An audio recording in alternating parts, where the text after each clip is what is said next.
Welcome everyone to Love in Times of Uncertainty Virtual Summit. This is your host, Laura Gutierrez. Thank you for joining us here for this amazing interview. We're going to be talking about a topic that not many of us, and in general, not many people think about, which is the relationship between stress and our beliefs. And so for this topic, I have a beautiful guest, someone that I actually interviewed for my podcast before, but perhaps you haven't heard from her. Her name is Mariana Ardellan, and she is the founder of Empowering Strategies. She is a success strategist. She's been in the health care industry for over 20 years, or nearly 20 years actually. And she's also the author of the book, Your Time Is Now. So welcome, Mariana. Thank you. It's such a pleasure to be here, to be back here with you, Laura, again. Yes. Thank you. My pleasure. I'm so happy that you are here because I know that the topic that we're going to talk about is something that you are passionate about. So what if we actually start with learning a little bit about you and how you got into human behavior? Oh, wow. That started quite a little while ago when I never thought I will be doing what I'm doing currently. And such is life, from one surprise to the other. And when we have children, we don't know that they are here to teach us lessons, the lessons that we haven't learned possibly in our life growing up. And as my son was growing up, I started having problems with him, behavioral problems. And one thing led to another, and going to all the health professionals, going to psychologists, to psychiatrists, to doctors. Everyone was saying, well, it's nothing you can do. He needs to choose to change. And somehow I did not believe that, but no one told me that I needed to change. So, and that went on for a little while, around 9 years. So that was kind of a long time to be going through. In a way, it was kind of a turmoil at the time. And every time he was doing something, misbehaving, obviously in my perception, that what I was seeing as I was reacting to his behavior, because to me, his behavior was not acceptable. And one thing led to the other, and I started looking into human behavior and why we do the things we do. And I landed at the Coaching Institute, and then I made a decision I would love to become a professional coach, thinking that I'm going to help my son. That's what I thought at the time, at least. I didn't know that I needed help myself. I was like, it's not me, obviously, it's him. I'm not the one using substance abuse or misbehaving or getting in trouble. He's the one, it's not me. But my behavior towards him and the way I was reacting to him really contributed to his behavior. But I didn't know that. We don't know what we don't know. So that's how I landed to become to do what I'm currently doing, helping others change the way they look at things and their perception and their point of view. And the thing is, nothing changed until I change. And when I change and I wasn't reacting to his behavior anymore, then he changed as well. Wow. So that was really, really powerful to me. And changed things around completely, but nothing changed until I did. And I was attempting to really control his behavior. I wanted him to do things my way because I thought I'm the parent. I know better, because that was my belief. And it all started and went downhill by me choosing his year 11 and 12 subjects. And they weren't the subjects that he wanted. They weren't what he wanted, and I chose that for him. to the point that he ended up dropping out of school, and then it went downhill from there. So it all started and went on for about 9 years, unfortunately. But looking back now, I am glad that I went through that. And I never thought I will say this, but I am glad that I went through that in my life to be able to see things from a different perspective, to learn what I needed to learn so I can grow myself and now be able to help others as well. But back then I was thinking that was the worst thing that could happen to me, especially as a parent. I was thinking, oh, that's not acceptable. Now I'm glad I went through that. Fantastic. Well, thank you, Mariana, for sharing all of that. That's a very touching story and very intimate. And so I think it's beautiful that you've shared it, because it's important for all of us to realize that we can turn around things, especially after having gone through a difficult period of time with our loved ones or with people around us, or just within us, just with us. And that I love what you said around it was you, it had to start here with you before the outer world could change, before you could see that effect. So this leads us now into the topic of our conversation, which is beliefs and stress. So let's begin with that. So what do they have in common? What do beliefs and stress have in common? Wow. Our beliefs lead to our thoughts, and our thoughts leads to our feelings, and then we either react to the situations or we respond to the situations. So our beliefs play an essential part in our life. And the thing to understand, and I did not see any of this, we grow up, we definitely every single one of us, depending on where we grow up, we pick up beliefs, first of all, from our parents, and then from the culture, from the people around us. And all our beliefs are passed down through the generation, through the family, through the teacher, through the religion, through the culture that we grow up in. And this stems even from the time that we are conceived. And first of all, we condition genetically and then environmentally to believe what we believe. And and most of us don't question our belief. I definitely didn't question my belief, because I was firmly and strongly thinking that what I'm thinking and the way I'm doing things, it's the way, because I'm the parent and I know better. And it doesn't work like that, unfortunately. Attempting to control something from outside to give us a sense of security within, and that's what I was attempting to do with my son. I was attempting to control his behavior so I can feel better, but that was my belief. I was firmly convinced that that's the way. And it came down to me believing in education, and then education is really important. I mean, who says that? I mean, there's a lot of people that necessarily did not finish university or have a PhD, and they are very successful.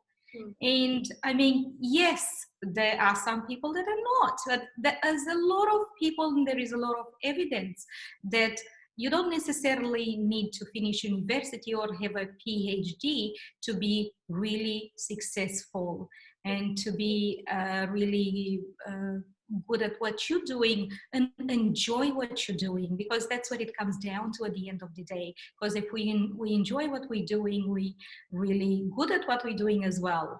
At least that's what I believe right now.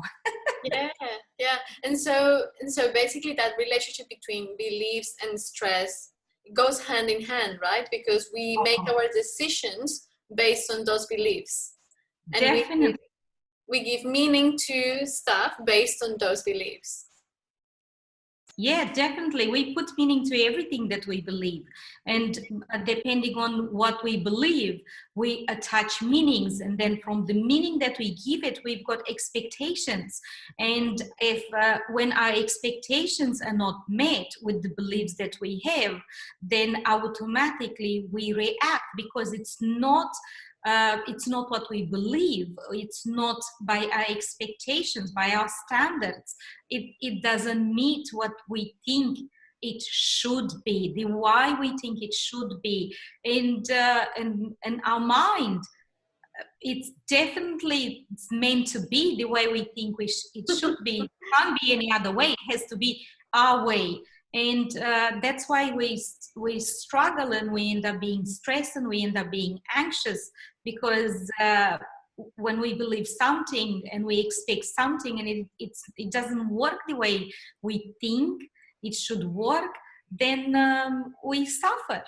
Yeah. Because we don't see it any other way, unless it's the way we believe and the way it should be. Yeah. And that puts us in a lot of stress and anxiety and suffering, and we react, because in those moments we are not responding to the circumstances, we are reacting to the circumstances around us, and we suffer. Yeah, that is something that perhaps not many people are aware of. You know, like the suffering becomes this normal thing, right? And we just, as you were saying before, we don't challenge what we believe, or we don't challenge what we were taught, and so we get used to living a life that is perhaps, you know, as you were saying, a life in which we try to control everything but ourselves, or a life in which we are used to suffering because our expectations are never met. And or when a time of uncertainty comes, like the one that we are experiencing globally, and we are still attached to those old ways of thinking, or what we think should happen or shouldn't happen. So it's super interesting. Yeah, definitely. It does come to the attachment of our way of doing things, our way of believing that the way things should be. And it's challenging. And unless we start to question, which I did not question that what I was believing is the way it should be, until I realized one day, I said, oh, it's not actually, he's not the one needing help. I need help, because I don't know how to deal with him. My way of thinking is not necessarily the way. I'm the one reacting to his behavior, instead of coming from a place of love, understanding, compassion. I was the mother that was judgmental. I was criticizing him. I wasn't accepting him for his behavior, because I did not see that as acceptable at the time. Yeah. And so, Mariana, this also then takes me now to, where do our beliefs come from? How do we come to believe what we believe in? Wow. Well, first of all, when we are born, depending on the culture where we grow up, first of all, beliefs come from our parents, because they're the closest to us. Yeah. So they're the one looking after us. And we see them, we see our parents as, because we rely so much on them, we cannot look after ourselves as children. So they are the one looking after us. And we see them as, without them, we can't survive, obviously. And we cannot survive, because someone needs to look after us. So whatever they say and whatever they do, we see that as that's what it is. And this is like kind of a top-down approach when it comes down from parenting, from religion, from education, and that's the hierarchy. It's like they are greater than us, and it's coming down as in a way we are less dean when it comes to parenting, because most parents think they know better. And for us to be able to keep safe, we kind of in a way go with what they are saying to keep ourselves safe. And then we take all these beliefs from our parents because we not question. To question is to rebel. And then if you rebel, and some of us do rebel, like my son, to question them, then you're not good, you're bad, because then it goes into this dichotomy. It's either good or bad, you're right or wrong. So very few rebel against the beliefs of their parents, or question what their parents, because then you are in a way an outsider if you rebel to what your parents or what your culture or what your religion believe. So, and to fit in, then we gotta take that, and we believe that that's the belief, and we believe that that's what it is. And we don't question. And these beliefs get ingrained within us, that we keep going with them all our lives, unless one day you think, hold on, is this actually true? What I believe, is this the reality that is, or it's my reality?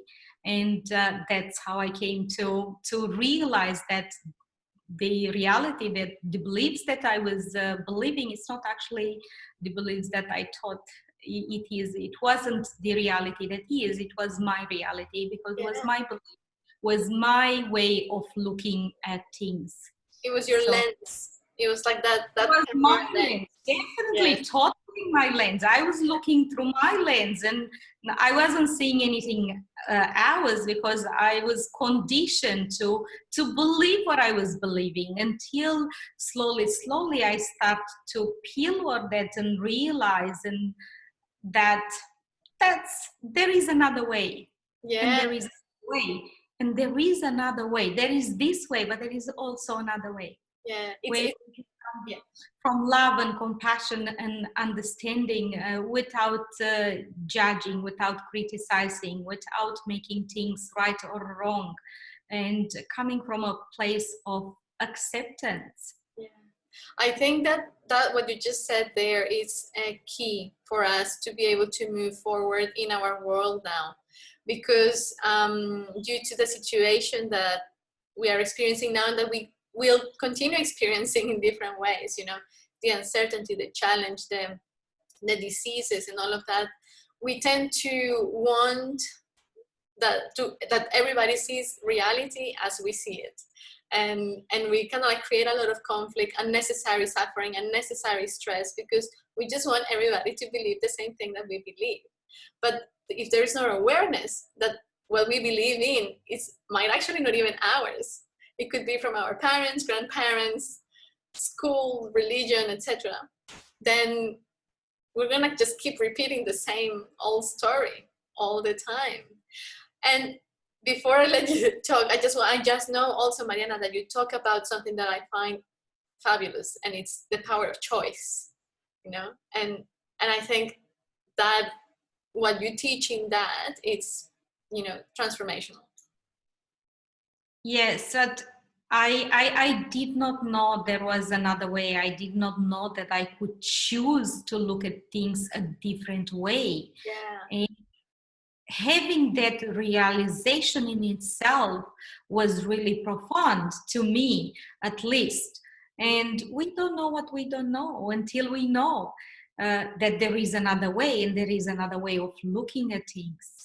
And that's what it comes down. Unless we have the awareness, there is no way that we can look at things any other way but the way that we think that they should be. And once there is awareness and knowledge that there is another way, then it's our choice to move on and change and do things differently, or stay stuck in the way we've been doing that and still suffer, because that's what it comes down to. So it does come to our choices, that without awareness, there is no choice in a way. You will still be choosing the old thing because you don't know any other way. Yes, of course. And so would you say that the first step to change a belief is awareness?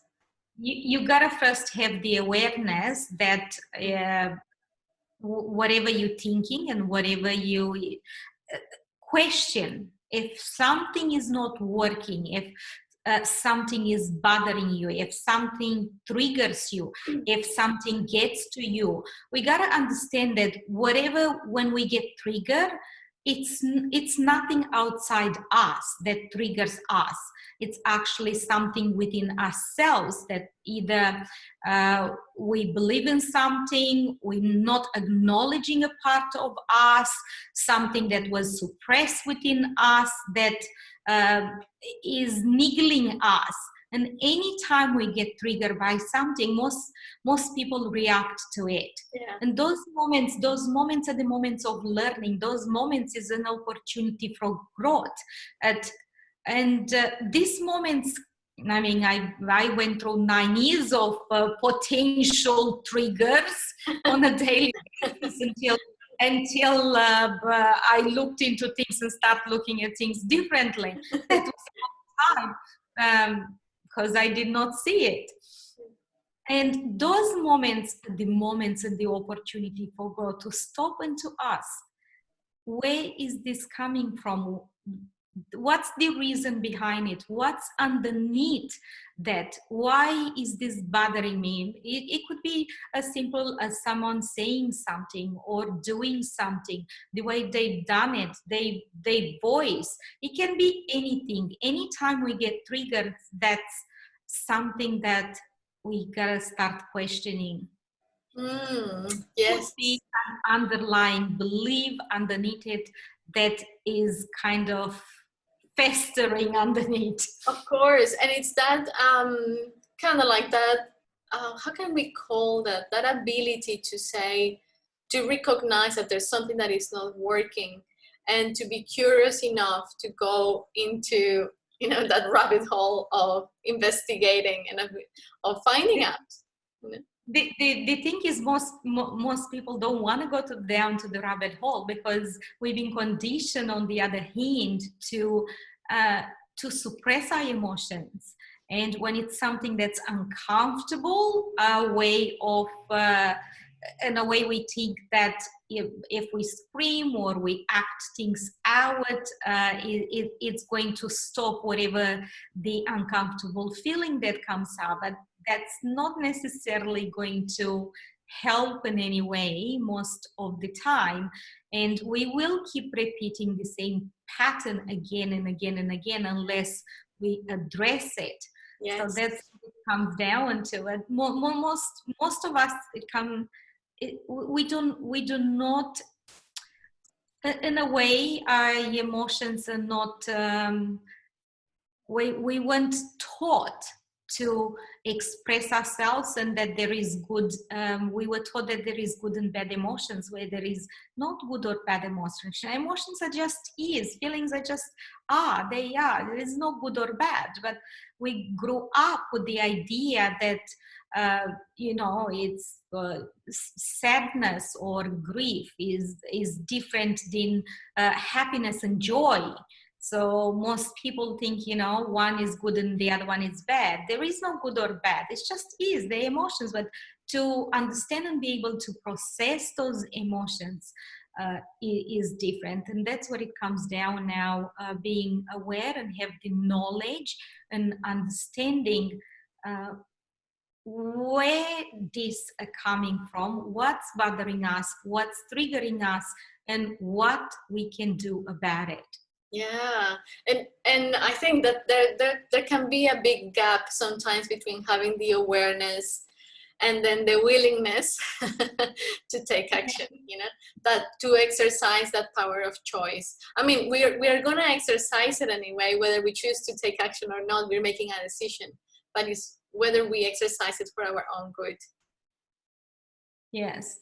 even when we're not choosing, we're still choosing not to choose. Yes. And that's still a decision not to do anything about it.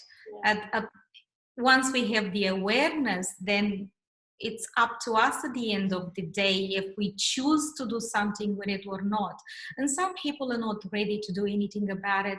And when they are, at least they've got the awareness and they know that they can change things. Yes, yes, yes, yes. And so we have awareness, we have choosing to do something about it, then taking action. And then how do we maintain those new beliefs that we create? Or what happens after we create that change? Well, it's a process. So becoming aware that we do have limiting beliefs, and knowing where is that coming from and why we believe what we believe, then there is lots of different ways of changing. Some people go to trauma or are really sick and they change their beliefs. But do we really need to go through something that's traumatic, or do we need to wait until we get cancer, or do we need to wait until children end up having substance abuse or dropping out of school or something to be able for us to change? There is no need for that. But some people wait until there is something really drastic in their life, in a way, something really that's got a big impact on them to change. And in those moments, they can really change and make the decisions that say, this is enough, and I'm not going to do that again.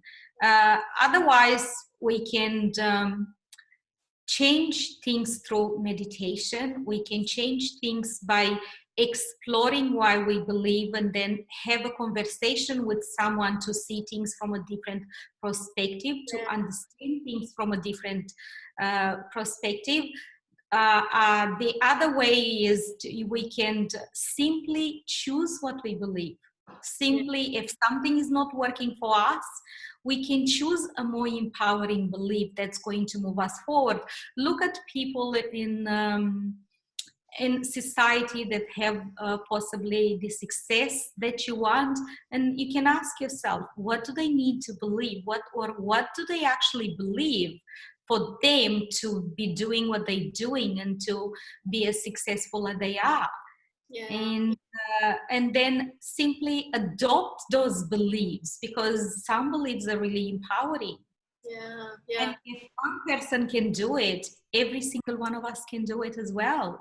Definitely. Like Bannister, I mean, until I think it was 1954, I think no one believed that someone can run a mile within less than 4 minutes. There is no way, because all the doctors, all the scientists thought that you will burst, your heart will stop if that's what's going to happen.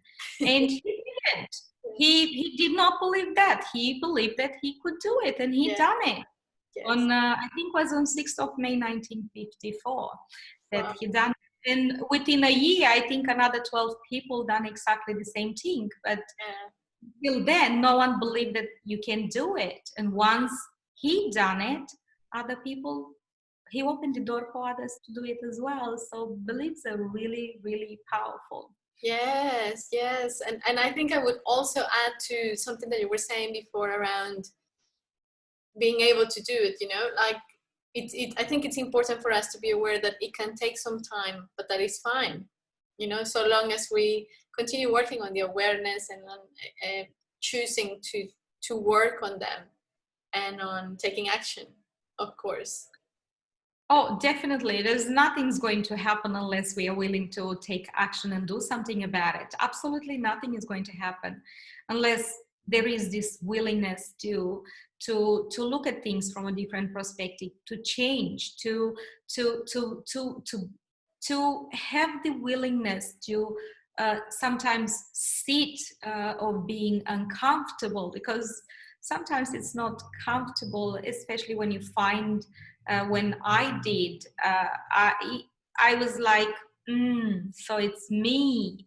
So and our beliefs, our limiting beliefs, can definitely have an impact on our work, on our confidence, on our ability either to do things or not to do things. If we doubt ourselves, they can also impact our health.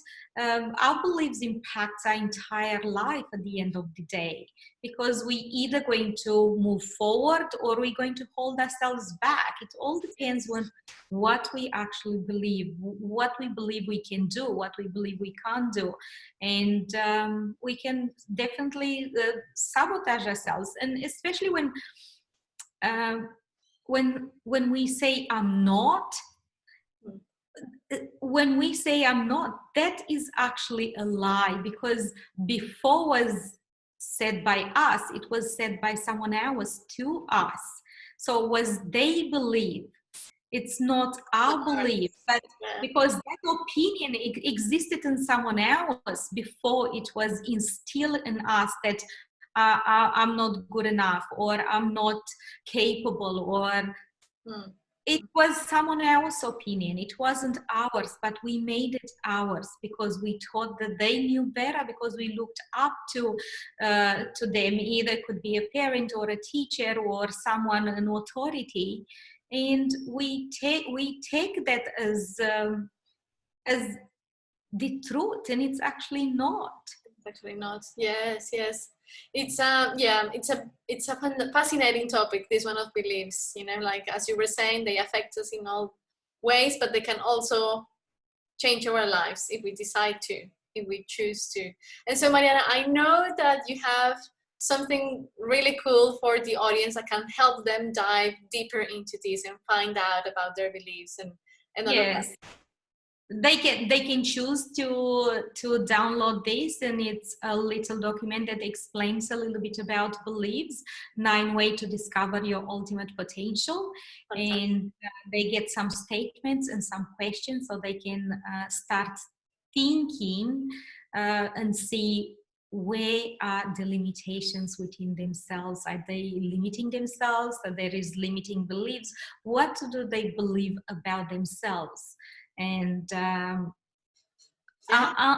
their true potential. So I would say definitely question your beliefs to unlock the door to your potential that some people may be really holding themselves back. I know I did for a long time myself. So thank you, Mariana. Well, thank you for that, because it's something that everybody can download. I will provide the link here, so you will be able to access it, and then they can work it out at home and start that process of curiosity, of exploration, of going down the rabbit hole, and of course improving lives, and their lives and everybody else's. Because when we change, as you mentioned with your own life experience, when we change, then others can change too. So. Definitely, once we change ourselves, then we can definitely see the ripple effect that's around us, because it really goes to everyone. It's not only us. It's us and everyone that comes within our life, everyone that we touch, everyone that we come in contact with. So, and it's a choice. Yeah. Thank you, Mariana. Well, thank you so much, and thank you for sharing with us all that wisdom, because it really is, and I really appreciate that you opened up, your story, your own personal life, a transformation, because that's inspiring. So, thank you, Mariana. And thank you for your time. And I want to thank also all the audience and all the people who are joining us here in this interview. Thank you for watching. Thank you for listening. And we hope you got great value out of this. And please go and download Mariana's booklet. We could call it like that. Discover your ultimate potential. Yes. Awesome, awesome. Okay, well, until next time. Bye-bye. Ciao. Thank